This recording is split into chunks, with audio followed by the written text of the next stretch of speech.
Selamünaleyküm arkadaşlar. Döküm sobamız şu şekil üst tablası. Pik dökümdür.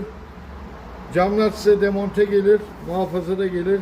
Şu şekil fırın göstergemiz mevcuttur. Cama takabilirsiniz onu. Şu şekil bunlar şu şekil takılıyor geldiği zaman. Izgarası burada.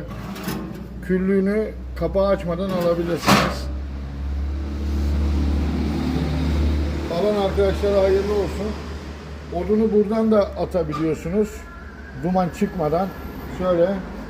Buradan da odun atabiliyorsunuz. Yanışını bozmadan. İyi günlerde kullanmanızı dileğiyle.